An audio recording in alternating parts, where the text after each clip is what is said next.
नमस्कार दोस्तों, स्वागत है आपका हमारे YouTube चैनल रोशन सा स्टडी पॉइंट पे। ये वीडियो पार्ट 3 होने वाली है परिवहन एवं संचार के ऊपर।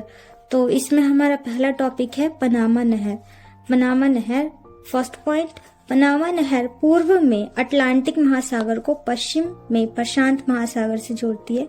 यानी पूर्व में अटलांटिक महासागर और पश्चिम में प्रशांत महासागर से जोड़ती है। दूसरा पॉइंट हो जाएगा, इसका निर्माण पनामा जल डमरू मध्य के आर पार पनामा नहर तथा कोलोन के मध्य संयुक्त राज्य अमेरिका के द्वारा किया गया था। यानी इस नहर का निर्माण संयुक्त राज्य अमेरिका के द्वारा किया गया था। तीसरा पॉइंट हो जाएगा, अमेरिका ने दोनों ही ओर से 8 किलोमीटर क्षेत्र को खरीद कर इस नहर मंडल का नाम दिया। यानी कि अमेरिका ने दोनों साइड से 8 किलोमीटर की जमीन खरीदी और इस नहर का नाम दिया। चौथा पॉइंट रहेगा, पनामा नहर लगभग 72 किलोमीटर लंबी है। यानी 72 किलोमीटर लंबी है पनामा नहर। पांचवा पॉइंट हो जाएगा, ये लगभग 12 किलोमीटर लंबी अत्यधिक गहरी कटाव से युक्त है। यानी पनामा नहर जो है 12 किलोमीटर तक गहरी है और कटाव से युक्त है। छठा पॉइंट हो जाएगा, इस नहर में कुल 6 जल बंधक तंत्र है। यानी कि 6 जल बंधक तंत्र है।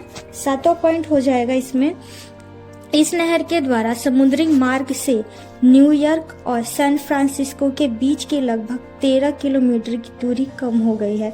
यानी पनामा नहर के द्वारा सैन फ्रांसिस्को और न्यूयॉर्क के बीच की जो 13 किलोमीटर की दूरी थी वो कम हो गई है। आठवां पॉइंट हो जाएगा, इसमें इस नहर का आर्थिक महत्व स्वेज से कम है। यानी इस नहर का जो आर्थिक प्रभाव है या महत्व है वो स्वेज नदी से कम है। पनामा नहर का महत्व कम है। 9वां पॉइंट हो जाएगा, पनामा नहर दक्षिण अमेरिका की अर्थव्यवस्था में बहुत ही महत्वपूर्ण भूमिका निभाती है। यानी पनामा नहर का बहुत ज्यादा इम्पोर्टेंस है कहाँ पे? दक्षिणी अमेरिका में, और ये उनकी अर्थव्यवस्था के लिए बहुत ज्यादा। दूसरा टॉपिक हो जाएगा वायु परिवहन। वायु परिवहन के बारे में हम पहले भी आपको बता चुके हैं और इसमें हम अच्छे से बताएंगे इस टॉपिक में। तो पहला पॉइंट ये रहेगा, वायु परिवहन के तीव्रतम संसाधनों में सबसे तेज वायु परिवहन है। यानी अगर परिवहन की बात करें, सबसे जो तेज होता है, यानी जल ले लो, स्थल ले लो, लेकिन जो वायु परिवहन होता है वो क्या होता है? सबसे तेज परिवहन होता है। दूसरा पॉइंट हो जाएगा, वायु परिवहन बहुत ज्यादा महंगा परिवहन है। यानी ये जल परिवहन और स्थल परिवहन से ज्यादा महंगा परिवहन है। तीसरा हो जाएगा, तीव्रगामी होने की वजह से लंबी दूरी की यात्रा के लिए यात्रियों द्वारा इसे वरीयता दी जाती है। यानी कि तीव्रगामी यानी जो वायुमंडल होता है वो बहुत ही ज्यादा तेज यात्रा के लिए होता है। यानी 1 घंटे की दूरी को ये 10 या 15 मिनट में ही कवर कर लेता है, तो इसलिए इसकी लोकप्रियता ज्यादा है। चौथा पॉइंट हो जाएगा, इसके द्वारा मूल्यवान तथा हल्के वस्तुओं का निर्यात और आयात होता है।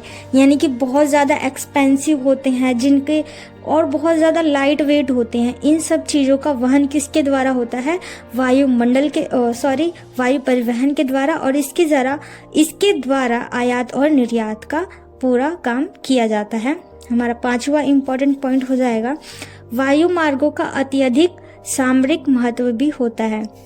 सामरिक यानी कि जिसमें युद्ध के बारे में आप जानते होंगे कि हमारे पास फाइटर्स प्लेन होते हैं, इसके द्वारा भी यानी वायु मार्गों का बहुत ज्यादा अत्यधिक महत्व हो जाता है। थर्ड टॉपिक हो जाएगा पाइपलाइन। पाइपलाइन के भी पहले हम बता चुके हैं कि पाइपलाइन किस तरीके से वहन करती है। इसके द्वारा यात्राओं तथा वस्तुओं का वहन नहीं, जबकि गैसीय पदार्थों का वहन होता है। तो हम जानेंगे कि इसमें क्या क्या चीजों का वहन किया जाता है। तो पहला पॉइंट रहेगा, जल, पेट्रोलियम और प्राकृतिक गैस जैसे तरल एवं गैसीय पदार्थों के बिना किसी बाधा के वाहन और परिवहन के लिए पाइपलाइनों का व्यापक रूप से प्रयोग किया जाता है। जैसे कि आपको अब समझ में आ गया होगा कि पाइपलाइन के द्वारा किन किन चीजों का वहन किया जाता है। इसमें ज्यादातर गैसीय पदार्थों तथा तरल पदार्थों का वहन किया जाता है। दूसरा पॉइंट रह जाएगा, विश्व के कई हिस्सों में रसोई गैसों अथवा एलपीजी की आपूर्ति पाइपलाइनों द्वारा की जाती है। यानी कि अब एलपीजी जो होता है उसका वहन भी किसके द्वारा किया जाता है? पाइपलाइनों के द्वारा। तीसरा पॉइंट हो जाएगा पाइपलाइन का प्रयोग तरलकित कोयले के परिवहन के लिए भी किया जाता है, यानी तरल कोयले के परिवहन के लिए भी पाइपलाइनों का प्रयोग किया जाता है। चौथा पॉइंट हो जाएगा न्यूजीलैंड के फार्मों में फैक्ट्री तथा दूध को पाइपलाइनों द्वारा परिवहन किया जाता है। ये कितना इंपॉर्टेंट पॉइंट है कि न्यूजीलैंड में क्या होता है, फैक्ट्रियों में दूध का वहन भी यानी परिवहन भी किसके द्वारा किया जाता है, पाइपलाइनों के द्वारा। पांचवा पॉइंट हो जाएगा संयुक्त राज्य अमेरिका की सबसे प्रसिद्ध पाइपलाइन बिग इंच है। ये इंपॉर्टेंट रहेगा। अमेरिका की सबसे प्रसिद्ध पाइपलाइन का नाम क्या है, बिग इंच, जो मैक्सिको की खाड़ी में स्थित तेल के कुओं से उत्तर पूर्वी राज्यों में तेल को ले जाती है।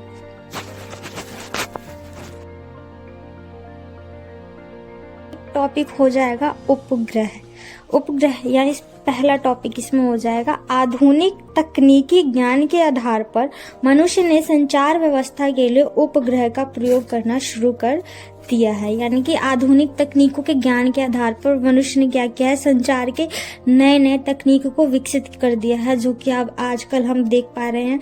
हम एक देश से दूसरे देश में संचार बहुत ही सरलता पूर्वक कर सकते हैं बिना किसी बाधा के। ये तकनीकों के द्वारा मानव ने संभव हो पाया है। दूसरा पॉइंट हो जाएगा उपग्रहों से संचार का काम किया जाता है, यानी उपग्रहों के द्वारा ही संचार का काम होता है। जैसे कि आप सभी जानते हैं जो उपग्रह होते हैं वो अंतरिक्ष में भेजे गए हैं और उसी के द्वारा हर देश अपना अपना कार्य करते हैं।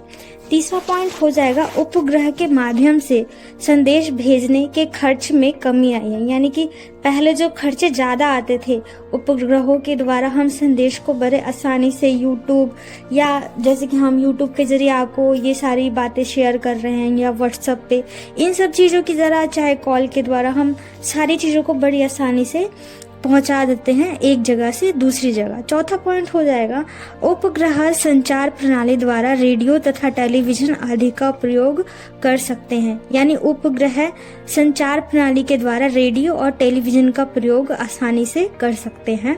पांचवा पॉइंट हो जाएगा उपग्रह से मौसम की जानकारी प्राप्त की जाती है। जैसे कि हम सभी जानते हैं आजकल फोन में भी सिस्टम हो गया, हम घर बैठे बैठे तापमान का पता लगा लेते हैं कि सर्दी कितनी हो रही है, गर्मी कितनी हो रही है और बारिश कब होने वाली है। ये सारा किसके द्वारा संभव हो पाया है, उपग्रहों के द्वारा।